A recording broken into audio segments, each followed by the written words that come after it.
Amém? Glória a Deus, queridos, pode se assentar. Que saudade de estarmos aqui reunidos como igreja para podermos aprender da palavra de Deus. Amém? Quero que você abra aí a sua Bíblia em Lucas capítulo 6.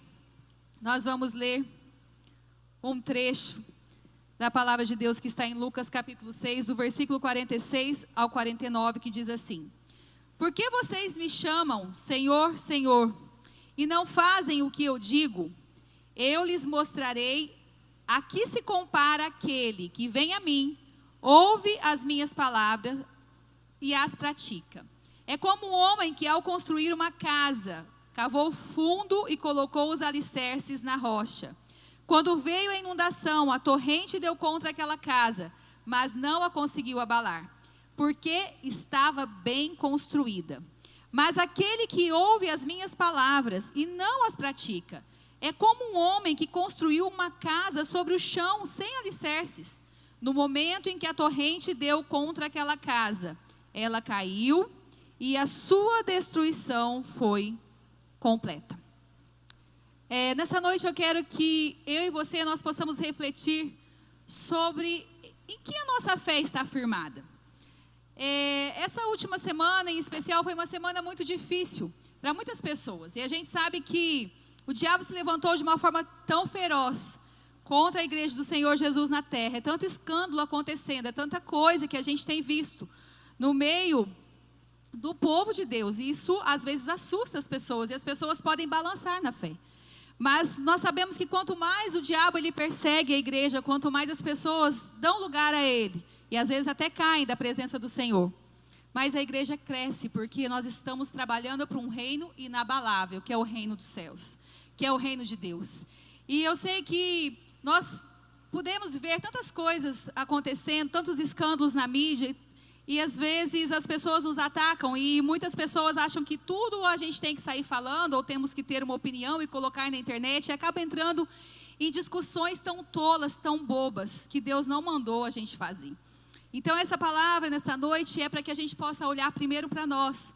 A nossa fé é onde nós estamos realmente construindo a nossa casa. Será que nós estamos realmente colocando o firme fundamento da nossa fé em Jesus, que é a rocha eterna? E a nossa casa está bem alicerçada e nós podemos passar todo e qualquer vendaval, toda e qualquer tempestade na presença dEle, tendo a certeza que nós estamos firmes e inabaláveis diante dEle. Eu gostaria de poder falar para você nessa noite: olha, eu creio que tempos melhores virão. Eu creio que sobre a igreja isso é verdade, tempos melhores virão para nós. Eu creio que a igreja será lotada de pessoas que irão se converter, que irão poder ter uma chance de conhecer Jesus como o único Senhor e suficiente Salvador. Mas quando nós olhamos para a palavra de Deus, a gente vê lá em 2 Timóteo capítulo 3, o que vai acontecer nos últimos dias, e diz assim: saiba disto, nos últimos dias sobrevirão tempos terríveis. Os homens serão egoístas, avarentos, presunçosos, arrogantes, blasfemos, desobedientes aos pais, ingratos, ímpios, sem amor pela família, irreconciliáveis, caluniadores, sem domínio próprio, cruéis, inimigos do bem, traidores, precipitados, soberbos, mais amantes dos prazeres do que amigos de Deus, tendo aparência de piedade, mas negando o seu poder. Afaste-se destes também. Depois o versículo 8 diz: a mente deles é depravada e são reprovados na fé. Então, queridos, quando a gente vai se aproximando mais da volta de Jesus, a gente vê que a coisa vai ficando mais estreita.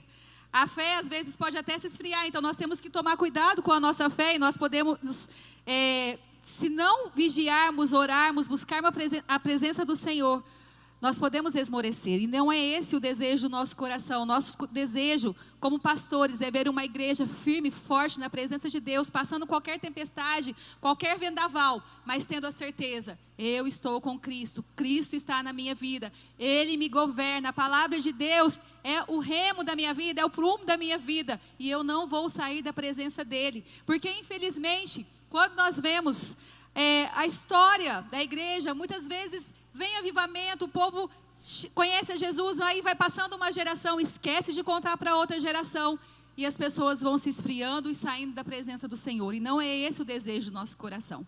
Essa pandemia também serviu para ver realmente aqueles que estão firmados na rocha, Porque muitas pessoas que não estavam tão firmes, elas acabaram desistindo de estar com o Senhor Jesus, de ficar firmes e permanecer na casa do nosso Deus. Isso é muito triste. Então, se você sabe que uma pessoa está balançando, que está desistindo, vá até ela e fala: meu irmão, eu quero orar com você, eu quero levar você até um pastor, eu quero que alguém venha cuidar de você, para que você possa ficar firme e inabalável na presença do Senhor. Davi, quando foi confrontado pelo seu pecado, Natan chegou e mostrou para ele: olha, você fez tal coisa assim, assim, você adulterou, você mandou o marido de Betseba para a linha de frente na batalha, e ele foi morto por sua culpa. E ele então fez um salmo, e ele diz no versículo 10 do Salmo 51, cria em mim, ó Deus, um coração puro, e renova dentro de mim um espírito inabalável. Essa tem que ser a nossa oração. Quando nós passarmos por lutas, nós temos que chegar diante do Senhor e falar: Deus, olha, aqui é a minha luta, eu talvez pequei em tal lugar, confessar o pecado se você pecou, abandonar o pecado. O que acontece muitas vezes, eu fico observando as pessoas. Gente, eu me converti no ano 2000, não é tanto tempo assim, 20 anos atrás, mas era tão diferente as coisas. Ser crente naquela época era ser crente de verdade. Quando as pessoas vinham para a igreja, elas enfrentavam a família, elas às vezes deixavam o pai e a mãe tristes, como aconteceu com a minha família. Eu senti nos olhos do meu pai e da minha mãe, porque eu sempre fui criada dentro da igreja católica, que eu entristeci eles, mas é porque eu conhecia a palavra verdadeira de Jesus, e eu quis andar por essa linha, andar nesse caminho, e paguei um preço também por isso. Mas hoje eu vejo que muitas vezes as pessoas, elas estão na igreja por um status, porque é bonito, porque é legal participar de um culto, porque é bonito, porque é legal ouvir uma palavra que traz um conforto para o seu coração às vezes. E não é isso que nós estamos fazendo aqui. Essa palavra que nós pregamos todos os dias, nas lives, nós pregamos nos cultos, é uma palavra que traz transformação, que traz mudança de conduta. É por isso que chama conversão. Quando eu me converti, eu abandonei muita coisa, gente, mas muita mesmo.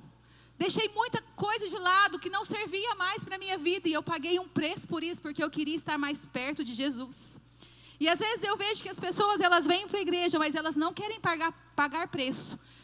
Eu gosto muito de ir no culto, eu gosto muito, mas a minha vida, não, a minha vida dali para fora, ninguém pode falar nada, ninguém pode me aconselhar, porque eu quero viver do meu jeito. Não serve para Deus. Esse está construindo a sua vida na areia, não está com base na rocha eterna que é Jesus. E quando vem uma tempestade, infelizmente essa pessoa, ela cai à destruição na sua vida, porque ela não obedece à palavra do Senhor. Então aqui está a nossa regra de fé, aqui está a nossa conduta, como nós devemos nos portar, como nós devemos falar, nos vestir, como nós devemos cuidar dos nossos filhos, cuidar do esposo, cuidar da esposa. É essa palavra que traz direção para a nossa vida. Em 1 Coríntios 15, 58 diz: portanto, meus amados irmãos, sede firmes e inabaláveis, sempre abundantes na obra do Senhor, sabendo que no Senhor o vosso trabalho não é vão. Nós temos que ter esse bom ânimo. Olha, eu estou firmado na palavra do Senhor. Eu estou firmes, abundantes na obra dEle. Eu não posso deixar que a dúvida venha fazer com que vacile a minha fé. Eu não posso ficar um dia mais ou menos e outro dia eu estou firme. Não tem jeito de ficar firme como prego na areia. Não tem como. Eu preciso estar firme na rocha que é Jesus. Porque quando vier um vento, eu posso ignorar a força daquele vento. Porque essa é a atitude de um espírito inabalável. Pode vir o vento, pode vir a tempestade, mas a pessoa está firmada em Jesus. Em Hebreus 12, 28 e 29 fala: portanto, já que estamos recebendo um reino inabalável, sejamos agradecidos e assim adoremos a Deus de modo aceitável, com reverência e temor, pois o nosso Deus é fogo consumidor. Nós fazemos parte desse reino, como eu já disse, e nós temos que permanecer firmes nele, inabaláveis nele. E como que nós podemos estar firmes no Senhor nesse reino? Através do temor a Deus, através da busca da santidade. E não é ter medo de Deus, mas é estar maravilhado com as grandezas, com a bondade de Deus, com o amor do Senhor sobre as nossas vidas. Quando eu tenho esse entendimento, que eu faço parte de um reino que é acima da terra, queridos, que não é isso que nós estamos vendo aqui. Nós estamos trazendo o reino do Senhor para essa terra. É só o reino do Senhor que pode realmente transformar a vida das pessoas, que pode transformar as nações. É só a presença dele. Por isso que nós oramos: venha o teu reino, faça a tua vontade. E através de implantarmos esse reino, pregarmos esse reino, que as pessoas serão transformadas, que a nossa nação será transformada. Não coloque muito a sua esperança em um presidente. Não coloque muito a sua esperança em um deputado. Não coloque, porque você pode se frustrar. Coloque a sua dependência, a sua segurança no reino do Senhor, em Deus e no seu reino. Porque aí sim nós estaremos com a nossa fé correta diante dele. Nós sabemos que a palavra diz que os que confiam no Senhor são como os montes de Sião, que não se abalam, mas permanece para sempre. Que é um monte? Monte é muita terra. Você consegue tirar um monte de lugar? De maneira alguma. Assim temos que ser, eu e você, firmados na presença do Senhor. Agora abra lá em Efésios capítulo 6, do versículo 10 ao versículo 24. E eu vou me deter um pouco mais aqui, nesse trecho da palavra de Deus, para que nós possamos aprender a permanecermos firmes e inabaláveis na presença dele. Diz assim, Efésios 6, do 10 ao 24. Finalmente, fortaleçam-se no Senhor e no seu forte poder. Vistam toda a armadura de Deus para poderem ficar firmes contra as ciladas do diabo. Pois a nossa luta não é contra seres humanos, mas contra os poderes e autoridades, contra os dominadores deste mundo de trevas, contra as forças espirituais do mal nas regiões celestiais. Por isso, vistam toda a armadura de Deus, para que possam resistir no dia mau e permanecer inabaláveis, depois de terem feito tudo. Assim, mantenham-se firmes, cingindo-se com o cinto da verdade, vestindo a couraça da justiça e tendo os pés calçados com a prontidão do evangelho da paz. Além disso, usem o escudo da fé, com o qual vocês poderão apagar todas as setas inflamadas do maligno. Usem o capacete da salvação e a espada do Espírito, que é a palavra de Deus. Orem no Espírito em todas as ocasiões, com toda a súplica, tendo isto em mente. Estejam atentos e perseverem na oração por todos os santos. Orem também por mim, para que quando eu falar, seja-me dada a mensagem, a fim de que, destemidamente, torne conhecido o mistério do Evangelho, pelo qual sou embaixador preso em correntes. Ore para que, permanecendo nele, eu fale com coragem, como me cumpre fazer. Tíquico, o irmão amado e fiel servo do Senhor, lhes informará tudo, para que vocês também saibam qual é a minha situação e o que eu estou fazendo. Enviei-o a vocês por essa mesma razão, para que saibam como estamos e para que ele os encoraje. Paz seja com os irmãos e amor com fé da parte de Deus Pai e do nosso Senhor Jesus Cristo. A graça seja com todos os que amam o nosso Senhor Jesus Cristo, com um amor incorruptível. Aqui está falando da armadura de Deus, e eu sei que muitas vezes nós usamos esse texto da palavra para ensinar muitas coisas. E algumas pessoas, elas até aprenderam a usar a armadura de uma forma mística. A pessoa levanta de manhã, ela faz uma oração e ela fala: Senhor, agora aqui estou revestindo da sua armadura e eu vou sair para o trabalho protegido pela sua armadura, e vai. Mas eu quero parar aqui em alguns pontos sobre como que nós devemos usar corretamente essa armadura, tá bom? Porque se nós não usarmos uma fé correta, nós podemos ser abalados sim. Então nós precisamos usar de forma adequada aquilo que a palavra aqui tem nos ensinado. O primeiro ponto fala sobre o cinturão da verdade, ou o cinto da verdade. Aqui nós podemos aprender que a nossa vida, ela tem que ser toda pautada na verdade. A Bíblia diz que Satanás é o pai da mentira e que ele mente desde o princípio. E aqueles que mentem se tornam como ele. Então, o pai da mentira, a gente já sabe quem é. E quem mente se torna como ele. E aí nós queremos, às vezes, ir para uma batalha, mas é um crente mentiroso. Não guarda a língua, mente que nem sente, está no pecado e não se arrepende. E está achando, eu estou podendo. Não está não. Porque você só vai poder vencer nessa batalha aqui quando você estiver com a sua vida, quando eu também estiver com a minha vida pautada na verdade, uma consciência limpa diante de Deus. Uma consciência limpa, eu posso enfrentar o inimigo sem medo. Agora, quando eu não estou com a minha consciência limpa, o que acontece muitas vezes? A gente vem assim, né? Ô pastor, faz uma oração aí para mim. Tem medo de enfrentar a batalha. Pastor, estou precisando de uma oração, mas às vezes não quer confessar o pecado. Está precisando de mudança. Quer a bênção do Senhor, mas não quer pagar o preço. Então, queridos, nós precisamos de integridade nas nossas vidas. Nós precisamos realmente falar, Senhor, que nessa noite o Teu Espírito Santo mostre para mim áreas que eu preciso de mudança. Eu não quero ser um crente meia boca, que mente, que quer agradar a todo mundo. É tão interessante quando você olha para a figura do cinto, do cinturão da verdade, é aquilo que segura uma parte da armadura, e é onde vai a espada, para que aquele soldado ele possa lutar. E a menos que nós pratiquemos a verdade, não tem como nós usarmos a palavra de Deus para vencermos o inimigo. Como eu disse lá, quando Davi ele se arrependeu, ele fala para Deus, ó Deus, cria, né, em mim, ó Deus, um coração puro e renova dentro de mim um espírito inabalável. Mas antes disso, ele estava tentando esconder o pecado dele. Ele estava vivendo como se nada tivesse acontecido.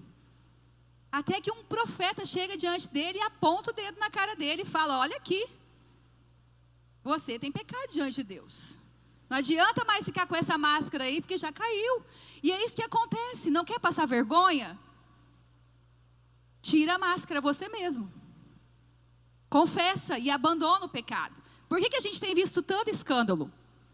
Porque as pessoas estão usando, infelizmente, a religião como status. Ser evangélico como status. Para ter benefício, gente. Imagina essas pessoas diante de Deus, misericórdia. E Deus está trazendo revelação, está limpando a igreja. Então não se escandalize por isso. Fala, Deus, se tiver mais, mostra mesmo. Limpa mesmo. Limpa mesmo, Senhor. Porque nós queremos uma igreja que dê bom exemplo. Que mostre a verdade. Então, aprenda a usar corretamente o cinturão da verdade. Depois o versículo 14 fala da couraça da justiça. A couraça cobria do pescoço até aqui o peito, a parte vital, coração, fígado, essa região aqui. E por que nós temos que guardar o nosso coração? A Bíblia fala em Provérbios 4, 23, acima de tudo, guarde o vosso coração, porque dele depende toda a sua vida. Então nós temos que aprender a guardar o nosso coração em Deus para que nós possamos usar a couraça da justiça. Em 2 Coríntios 5, 21 diz assim, Deus tornou pecado por nós aquele que não tinha pecado, para que nele nós nos tornássemos justiça de Deus. Olha que privilégio. Quando Jesus se entregou na cruz, ele se fez pecado por nós, para que nós pudéssemos nos tornar justos diante de Deus. Mas quando que eu me torno justo diante de Deus? Quando eu chego até ele, confesso o meu pecado e eu tomo posse daquilo que Jesus fez para mim na cruz. Aí a minha vida dá uma guinada, ela dá uma mudada. Em Efésios 4, 24 fala, a revestir-se do novo homem, criado para ser semelhante a Deus em justiça e em santidade, provenientes da verdade. Se eu desejo viver uma vida que exalta a Deus, a minha vida tem que ser pautada na justiça de Deus, na verdade de Deus, na santidade. A santidade de Deus na nossa vida é quando eu entendo que eu fui alcançado por Deus e eu dou frutos de santidade para Deus. Ele me alcançou, a graça me alcançou, mas agora eu também dou frutos de santidade a Ele, porque é uma árvore, é como se fosse um parte do outro. A raiz é a graça, o fruto é a santidade. A raiz é a graça, o fruto é a santidade. E as pessoas às vezes confundem, daqui a pouco eu vou mostrar para vocês também aqui na palavra. As pessoas muitas vezes querem transformar a graça de Deus em libertinagem. Não é isso que a palavra ensina. Nós precisamos colocar a nossa segurança no nosso Senhor. Sem a santidade, o diabo vai vir e vai nos acusar. E quando nós entendemos que eu busco a santidade, que a justiça de Jesus está em mim, eu posso também vencê-lo. Em Romanos 8, 31 ao 35 diz: que diremos, pois, diante dessas coisas? Se Deus é por nós, quem será contra nós? Aquele que não poupou ao seu próprio Filho, mas entregou por todos nós, como não nos dará juntamente com Ele de graça todas as coisas? Quem fará acusação contra os escolhidos de Deus? É Deus quem os justifica. Quem os condenará? Foi Cristo Jesus que morreu, mas que ressuscitou e está à direita de Deus e também intercede por nós. Quem nos separará do amor de Cristo? Será tribulação, ou angústia, ou perseguição, ou fome, ou nudez, ou perigo, ou espada? Que texto atual? O que pode separar eu e você do amor de Deus? Será que há algo que pode nos separar? No meio de uma batalha, no meio de uma luta, será que há algo que vai nos tirar da presença dEle? Será que o meu coração e o seu coração está tão firme na certeza? Eu amo Deus, Deus me ama e eu não largo Ele por nada, por nada. Eu vou estar sempre firme na presença do Senhor. Eu não sei se vocês acompanharam ontem uma live da pastora Ludmila Feber. Ela fez uma live, depois você pode procurar no YouTube, deve estar, eu acho ainda, lá hoje. É uma live bem longa, de 3 horas e pouco. Mas, gente, eu não acompanhei toda a live, eu acompanhei alguns pedaços. Mas eu fiquei vendo aquela mulher, e quando eu coloquei essa parte aqui na pregação, eu fiquei pensando, meu Deus, que fé. Que luta que essa mulher tem passado. E ela conta ali, durante a live, as suas experiências desde 2018 que ela tem passado diante de uma enfermidade. E ela conta, depois você pode assistir lá, que ela tem 2 equipes médicas. Uma equipe no Rio, uma equipe em São Paulo, e agora nessa próxima semana ela vai começar mais um turno de sessão de quimioterapia com remédios, através da boca, ela faz quimioterapia fria. E é interessante que ela fala que a medicina diz para ela que não há cura para o câncer que ela está enfrentando. É um câncer que está no pulmão, mas que já foi para os ossos, já foi para o fígado. E eles tentam muitas coisas com ela, muitos medicamentos novos, coisas assim, que foram criadas agora, que estão sendo testadas, e ela está nesse processo.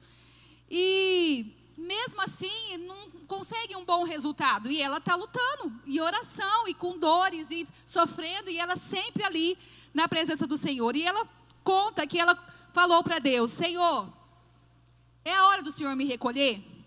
Se for a hora do Senhor me recolher, Pai, então eu vou preparar as minhas filhas, que é o tesouro mais valioso que eu tenho nessa terra. Eu vou prepará-las para que elas possam viver sem a minha presença aqui.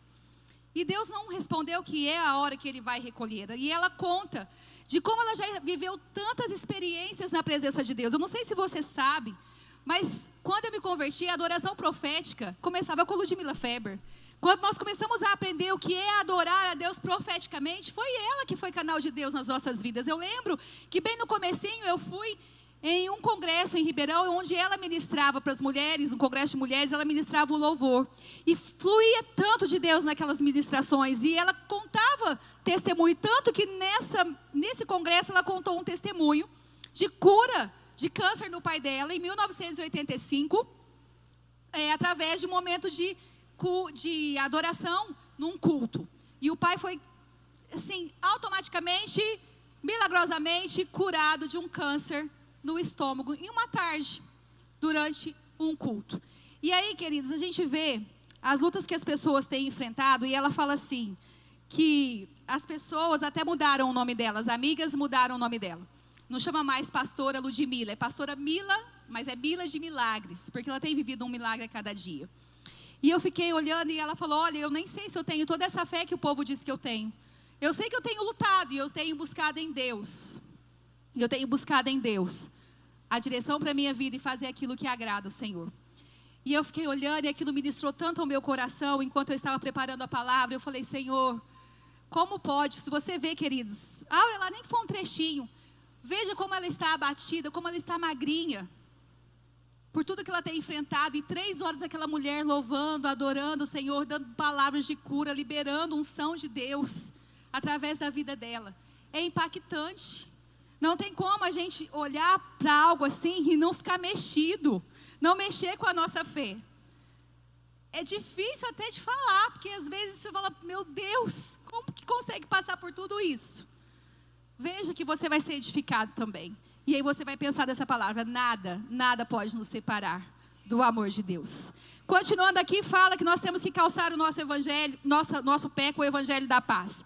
Os soldados, eles usavam naquela época, né? Uma sandália que tinha uns pregos embaixo, vamos dizer assim, para quê?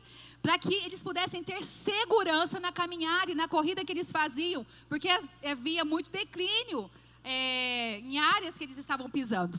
E para ficar firme, eles precisavam estar calçados, bem calçados com essas sandálias. E aqui fala que o evangelho que nós temos que pregar é o evangelho da paz. Que paz é essa? Paz com Deus e paz, se possível, também com os homens. Então, Isaías 52:7 diz: como são belos nos montes os pés daqueles que anunciam boas novas, que proclamam a paz, que trazem boas notícias, que proclamam salvação, que dizem a Sião: o seu Deus reina. Muitas vezes nós temos que tomar muito cuidado, porque o diabo, ele tenta fazer com que a gente destrua o nosso próximo. Às vezes você vai confrontar uma pessoa que ela está em pecado, e você chega nela e você até tem boa intenção. Você quer mostrar para ela: olha, essa pessoa precisa de mudança, ela precisa conhecer Jesus. Mas às vezes, como que nós chegamos na pessoa? A gente aponta o dedo, não é? Larga desse pecado, senão você vai para o inferno. Para com isso, porque o destino de quem pratica isso é pro inferno. Mas sabe que nós, às vezes, temos que mudar a maneira de pregar para as pessoas? Às vezes, nós temos que chegar diante delas e falar: olha, vem cá, alguém já te falou de Jesus? Que Ele pagou o preço por você lá na cruz e que há perdão para a sua vida? E as pessoas, às vezes, né, ela vai ficar: o quê? Há perdão para mim? Aí ela vai pensar: será que eu posso receber esse perdão? Porque se a gente chega já apontando o dedo, mostrando o pecado na cara da pessoa, às vezes nós estamos afastando a pessoa para mais longe de Deus ainda. Então nós temos que ter sabedoria. Será que é mais fácil você ganhar a pessoa apontando o dedo, mostrando e acusando ela do pecado? Porque esse é o papel do diabo. Ou mostrando para ela que há perdão para ela, que Jesus já morreu e que se ela mudar, entregar a sua vida para Jesus, Ele pode trazer transformação sobre a sua vida. Então nós precisamos trazer isso aqui, ó. Essa é a mensagem do evangelho, é pregar Jesus às pessoas. Em 2 Coríntios 5, 18 e 20 fala assim: tudo isso provém de Deus, que nos reconciliou consigo mesmo por meio de Cristo e nos deu o ministério da reconciliação. Ou seja, que Deus em Cristo estava reconciliando consigo o mundo, não lançando em conta os pecados dos homens, e nos confiou a mensagem da reconciliação. Portanto, somos embaixadores de Cristo, como se Deus estivesse fazendo o seu apelo por nosso intermédio. Por amor a Cristo, lhes suplicamos: reconciliem-se com Deus. Essa é a nossa mensagem. Vamos pregar o evangelho da paz, trazendo reconciliação e transformação na vida das pessoas. Depois, continuando, diz o escudo da fé. E aí nós podemos ver em Judas, não sei se eu passei o texto, esse eu coloquei depois, Judas 1, versículo 3 e 4, e depois no versículo 11, se eu não me engano, diz assim: amados, embora estivesse muito ansioso por escrever-lhes acerca da salvação que compartilhamos, senti que era necessário escrever-lhes, insistindo que batalhassem pela fé de uma vez por todas, confiada aos santos. Pois certos homens, cuja condenação já estava sentenciada há muito tempo, infiltraram-se dissimuladamente no meio de vocês. Estes são ímpios e transformam a graça do nosso Deus em libertinagem e negam Jesus Cristo, nosso único, soberano e Senhor. No versículo 11 diz: ai deles, pois seguiram o caminho de Caim, buscando lucro, caíram no erro de Balaão e foram destruídos na rebelião de Corá. Queridos, quando a Bíblia fala ai, é ai. E aqui o ai por quê? Porque as pessoas estavam infiltrando no meio da igreja, tentando fazer com que a graça de Deus fosse transformada em libertinagem. E como que nós temos que nos proteger com esse escudo da fé? Por que nós temos que batalhar diligentemente pela nossa fé? Porque a gente sabe que em todo tempo o diabo está lançando seta, em todo tempo o diabo está lançando dardos para nos contra-atacar e para nos atacar. E esses dardos, eles eram inflamados, ou seja, eles tinham fogo na ponta. Então, quando o diabo ele lança um dardo, ou quando ele lança uma seta, não vem só para tentar ferir, mas vem para trazer destruição total na vida da pessoa. E hoje não é diferente. O diabo, ele tenta lançar setas no nosso coração. Ele tenta lançar seta na nossa mente, com mentiras, com pensamentos impuros, com pensamentos de vingança, com dúvidas às vezes, colocando isso sobre as nossas vidas, com um desejo ardente de pecar às vezes. E se nós não apagarmos esses dados, o que pode acontecer com esses dardos na nossa vida? Eles podem acender um fogo estranho dentro de nós. E esse fogo faz com que nós entramos no pecado e desobedecemos e desagradamos a Deus. Então, cuidado, porque na aljava do inferno, na aljava do diabo, tem toda espécie de dardos inflamados. E ele tenta vir com isso sobre a nossa vida, principalmente nesses dias, com muita dúvida, com muito desânimo, com cobiça, com lascívia, com vaidade, com inveja, muitas coisas sobre as nossas vidas. Seguindo aqui, fala que nós temos que estar com o capacete da salvação. O capacete protege o quê? A nossa mente. E aí, quando nós olhamos para os nossos dias, aquilo que nós temos enfrentado, aquilo que nós temos vivido, a gente sabe que há um bombardeio nas nossas emoções. E sabe qual é o nosso maior erro? É que muitas vezes nós deixamos as nossas emoções comandarem a nossa vida. E aí que está um erro, porque as emoções, elas não podem comandar a nossa vida. Porque as nossas emoções são atitudes que nós temos depois que nós já pensamos em algo, que nós já aceitamos alguma coisa na nossa mente. Então a emoção é o resultado disso. Quando eu estou sentindo de repente algo que não está legal, o que você tem que fazer? Vai lá e descobre qual foi o pensamento que você alimentou, que trouxe essa emoção aflorada na sua vida. E aí você ataca aquele pensamento com a palavra de Deus.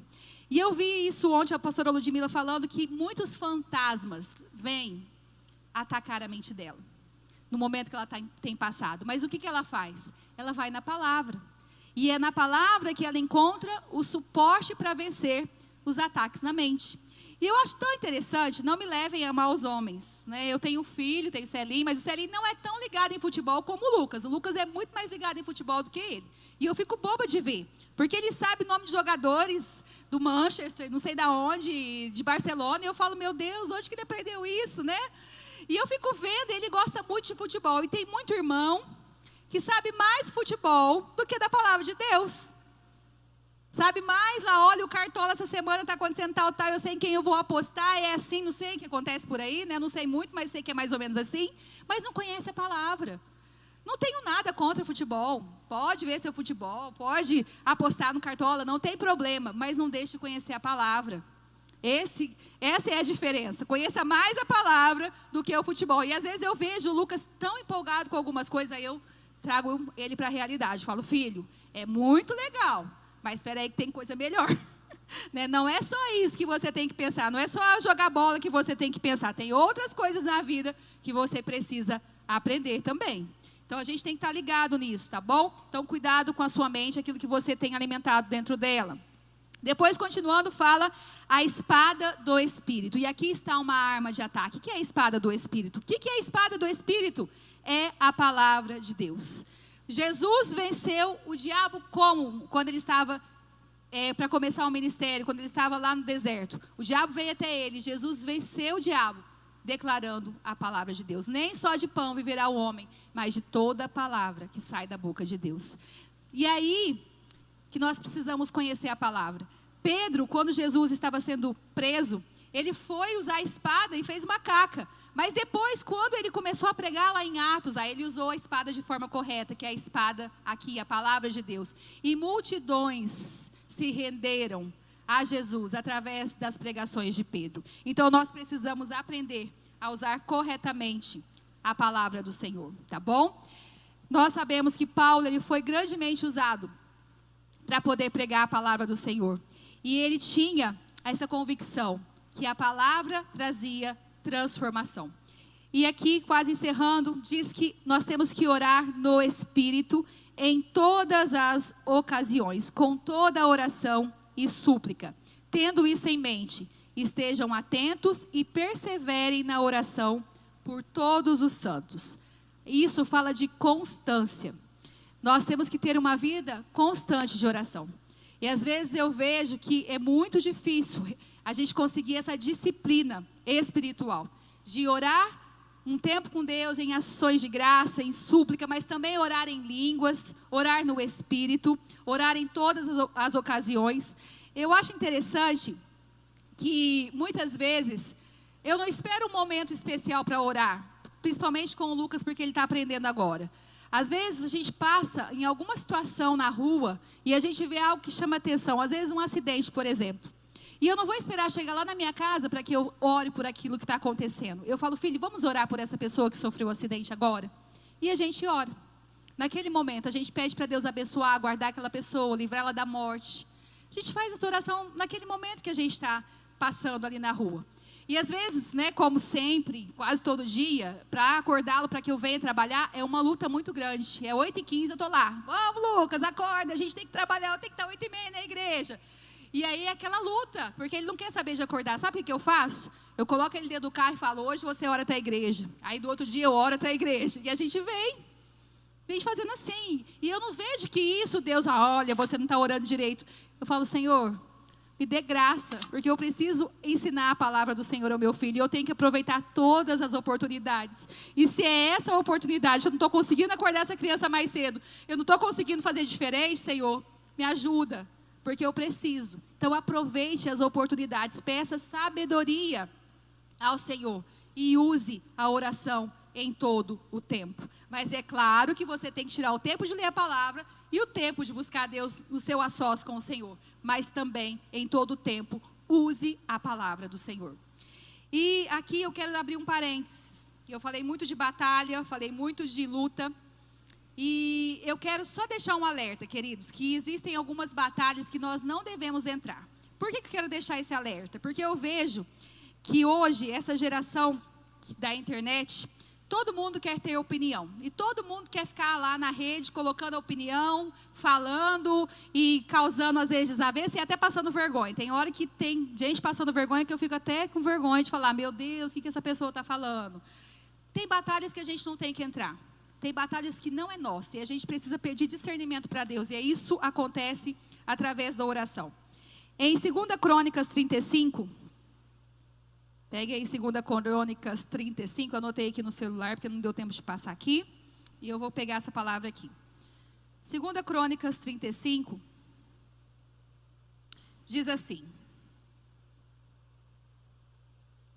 Eu coloquei assim, ó, não entre em batalha que não é sua. Salvei aqui no meu celular para que fique nos meus favoritos, para que eu pense também e pratique essa palavra. Diz assim, depois de tudo que Josias fez e depois de colocar em ordem o templo, Neco, rei do Egito, saiu para lutar em Carquemis, junto a Eufrates, e Josias marchou para combatê-lo. Neco, porém, enviou-lhe mensageiros dizendo, não interfiras nisso, ó rei de Judá. Dessa vez não estou atacando a ti, mas a outro reino com o qual estou em guerra. Deus me disse que me apressasse. Por isso, para de te opores a Deus, que está comigo. Caso contrário, ele te destruirá. Josias, contudo, não quis voltar atrás e disfarçou-se para enfrentá-lo em combate. Ele não quis ouvir o que Neco lhe dissera, por ordem de Deus, e foi combatê-lo na planície de Megido. Na batalha, flecheiros atingiram o rei Josias, pelo que disse aos seus oficiais, tirem-me daqui, estou gravemente ferido. Eles o tiraram do seu carro, colocaram-no em outro e o levaram para Jerusalém, onde morreu. Ele foi sepultado nos túmulos dos seus antepassados, e todos os moradores de Judá e de Jerusalém choraram por ele. Jeremias compôs um cântico de lamento em homenagem a Josias, e até hoje todos os cantores e cantoras homenageiam Josias com cânticos de lamento. Estes se tornaram uma tradição em Israel e estão escritos na coletânea de Lamentações. Os demais acontecimentos do reino de Josias e seus atos piedosos, de acordo com o que está escrito na lei do Senhor, todos os acontecimentos do início ao fim estão escritos nos registros históricos dos reis de Israel e reis de Judá. Olha só, queridos, um rei tão abençoado, mas foi se intrometer em uma guerra que ele não foi chamado. Deus usou um rei do Egito. Deus falou com o rei do Egito e falou para Josias, ó, não é para você ir para a guerra é dele, não é sua. Mas mesmo assim, Josias quis se intrometer e acabou se dando mal. Então peça sabedoria para Deus. Cuidado com aquilo que você tem colocado nas redes sociais. Talvez Deus não tenha falado que essa guerra é sua. Talvez não é. Então deixe que Deus, Ele está acima de tudo e de todos. E Ele sabe o que Ele está fazendo. Muitas vezes nós temos que orar e esperar no Senhor. E quando Ele dá a direção, aí a gente entra naquela batalha. Nós já temos as nossas batalhas de todos os dias. É ou não é verdade? Todos os dias nós temos as nossas batalhas diárias. E nós temos que ter muita fé para enfrentarmos essas nossas batalhas. Tem dia que eu falo, Senhor, eu acho que eu vou lá para minha casa e estar no meu sofá, porque o negócio está estreito para mim. Mas aí eu penso, Deus, mas eu tenho um amor tão grande por isso, e eu preciso ver vidas sendo transformadas aqui, meu Deus. E eu respiro fundo, conto até 10, e volto de novo para aquilo que Deus me chamou. Não é fácil, mas se você está numa batalha que Deus te colocou, continue firme nessa batalha. Não desista, não desanime e creia que Ele está contigo. E para encerrar aqui, nós temos mais 2 pontinhos que Paulo fez em Efésios aqui. Ele mostrou e enviou Tíquico àquela cidade, aqueles irmãos, para mostrar que eles não estavam sozinhos naquela guerra. Que eles estavam lutando juntos e que Paulo também tinha dificuldade. Paulo escreveu aqui essa carta, ele estava preso. Ele estava preso e ele estava lá encorajando os irmãos em Éfeso. E nós precisamos entender que há muitos como nós orando em toda extensão da terra, muitos crentes que estão conosco em oração. Aqui quando falo orando por todos os santos, é orando por todos os irmãos, tá bom? Orando por todos os crentes em Jesus. E ali Paulo envia para falar para aquele povo, olha, eu também estou em batalha, eu também estou passando por lutas, mas nós podemos nos encorajar. E o que eu quero dizer para você com essa parte aqui? Que não existe em nenhuma parte do Novo Testamento a questão de que o crente tem que viver isolado, tem que ficar em casa assistindo o culto pela internet. Não existe isso. Aqui no Novo Testamento a gente vê que nós somos ovelhas e nós temos que estar no meio do rebanho. Nós somos soldados e como soldados nós temos que estar no exército, fazendo parte de um povo. E o nosso general e o nosso bom pastor é Cristo. Então pense nisso, quando é aquela preguiça, né? Você talvez se acostumou quase 5 meses em casa e ia falar, ai, agora eu tenho que trocar de roupa, eu tenho que passar batom, passar maquiagem, arrumar o cabelo. Ah, não, vou ver aqui em casa. Não, é diferente, a unção não é a mesma, a presença não é a mesma, a atenção não é a mesma. Por isso que nós estamos aqui. Nós separamos um tempo para estarmos na presença de Deus, celebrando, exaltando e cultuando ao nosso Deus como família na fé. Tá bom? Isso é muito importante.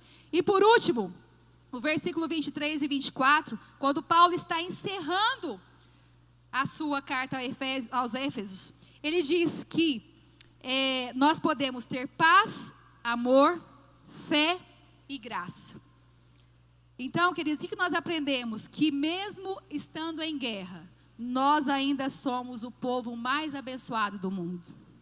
Mesmo estando passando por lutas diárias, Jesus está conosco e nele nós temos todas as sortes de bênçãos espirituais nas regiões celestiais. Ele está conosco. Então, a nossa posição, quando nós entramos em uma batalha, não entre com uma posição de derrotado, entre com uma posição de vencedor em Cristo. Cristo está conosco, Cristo está comigo, Ele está com você. E essa é a nossa posição.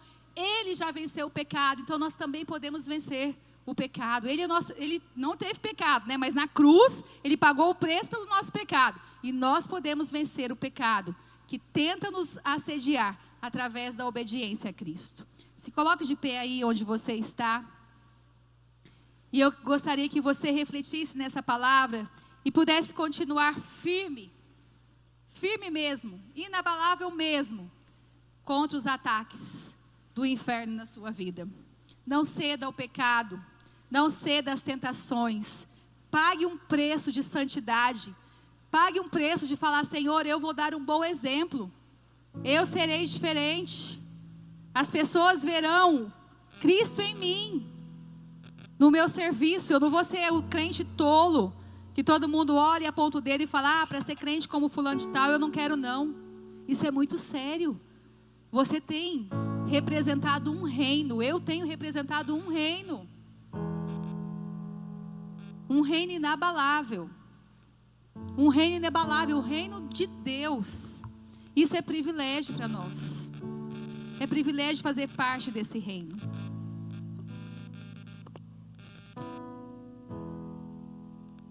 Pense aí. O que o Espírito Santo ministrou ao seu coração?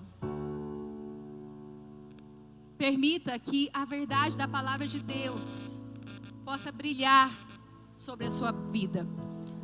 Onde a luz de Cristo entra, onde a luz da palavra entra, não tem como nada ficar oculto. A transformação, a mudança, todas as trevas que tentam contra a nossa vida serão dissipadas. Quando essa luz aqui, da palavra, ela brilha em nós. Senhor, nós estamos aqui como a tua igreja, Pai. E nós damos liberdade ao teu Espírito Santo para que Ele venha falar conosco e nos mostrar áreas que nós precisamos de sermos transformados, Pai. De lutarmos as nossas batalhas corretamente diante da tua presença, Pai. Diante do inimigo que tenta nos derrubar a todo custo. Mas nós estamos seguros, caminhando no Senhor, porque nós temos o dom da justiça, Pai, sobre as nossas vidas. Nós temos o capacete da salvação sobre nós, Deus.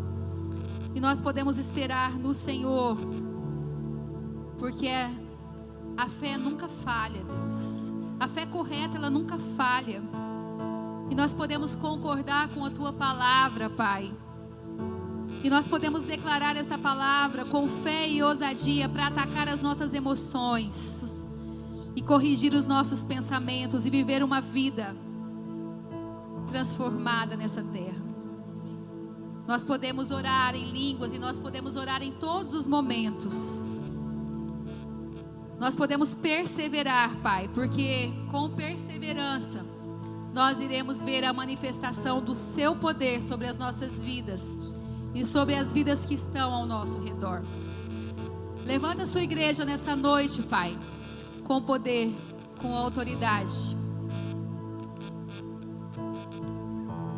para vencer as batalhas, em nome de Jesus. Vamos